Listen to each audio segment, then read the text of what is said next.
Ондук бөлчөктөр салыштыруу 72,10 миңден 72,10 миңден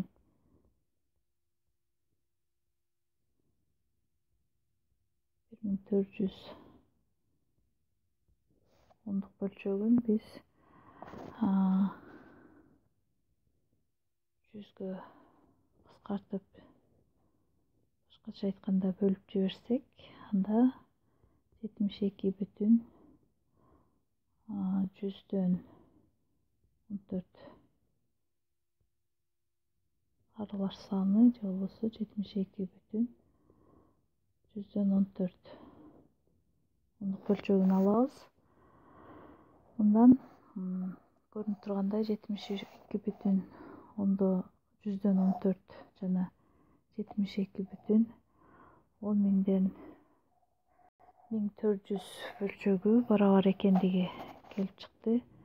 Демек, ондук бөлчөктөрдүн акыркы цифралары 0 болуп калса, анда аларды жазбай коюуга болот. Демек, акыркы келген нолдор мааниге эмес. Кийинки 44,100дөн 70ти биз 44,7 түрүндө жазсак болот, жана кийинки 0,100 миллиондон 87 миң бөлчөгүн биз 0,100 миңден 87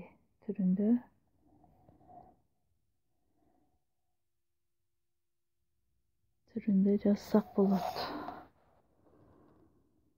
Ал эми 72,100 миңден 24,706 санын ондук бөлчөгүн биз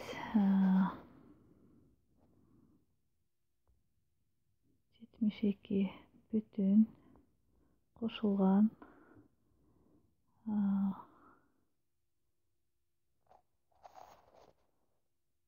демек, биз билебиз 72,1 бул 2 бизде бирдиктер разряды, ал эми 7 ондуктар разряды. Ушул сыяктуу өтүрдөн кийинки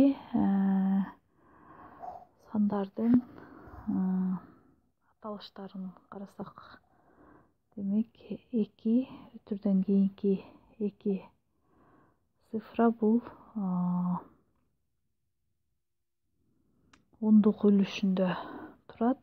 Ал эми 4 бул жүздүк үлүшүндө, 7 бизде миңдик үлүшүндө, 0 10 миңдик үлүшүндө, ал эми 6 100 миңдик үлүшүндө турат деп окулат. Демек, 72 бүтүн биз 72 кошулган кийинки ондук үлүшүндөгү 0,2 кошулган 0,100дөн 4 жүздүк үлүшүндөгү кошулган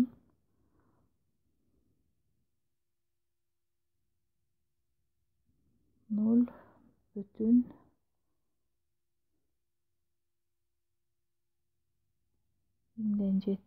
кошулган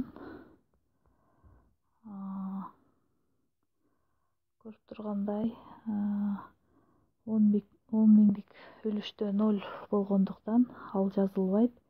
Кийинки 10 миңдик үлүштү биз 0,10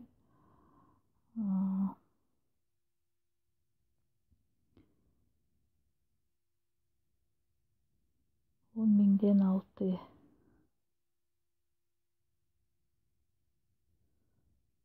түрүндө жазабыз. Ошондой эле ондук бөлчөктөрдү салыштырганда Биз биринчи бүтүн бөлүгүн бизге берилген 36,10 миңден 4260 ондук бөлчөгүн жана 36,1 миллиондон 512,432 бөлчөктөрүн салыштырсак, анда биз биринчи ондук үлүшүндө турган 4 жана 5 цифрасын салыштырып, демек ондук үлүшүндөгү цифра чоң болгондуктан, демек 36,512,437 ондук бөлчөгү чоң экендигин аныктайбыз. Ошондой эле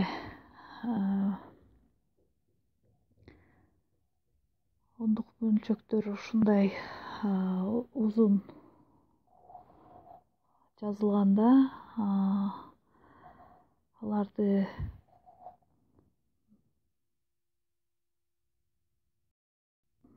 тегеректөөгө туура келет. Ыңгайлуу болуш үчүн алардын тегеректөө бул алардын жакындаштырылган маанилерин табуу дегенди түшүндүрөт. Демек берилген 36,10 миңден 4260 ондук бөлчөгүн ондук үлүшкө чейин тегеректеги деп берилсе, анда биз бул ушул түрүндө барабардык коюлуп 36,10 миңден 4 жана кийинки цифраларды жазбайбыз. Эмне үчүн 36,14 деп жазылганыбыз себеби 4 ондук үлүшүндөгү 4төн кийинки цифрабыз 2 саны. Бул сан 5ке барабар же андан чоң болсо, анда биз 4түн ордуна 4кө 1ди кошуп жазмакпыз. Биздин учурда 2 5тен кичине болгондуктан 36,10 демек 4 өзгөрүлбөстөн жазылды. Же болбосо кийинки 36,512,437 ондук биз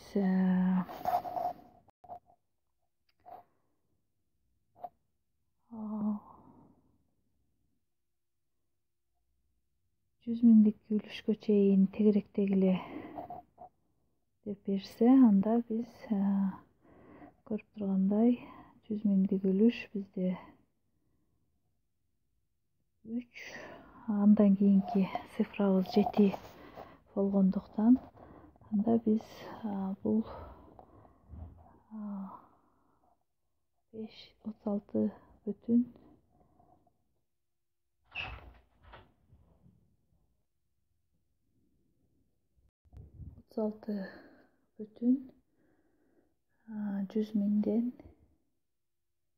51,244 деп тегеректелет. Себеби 3төн кийинки сан 7 бул 5тен чоң.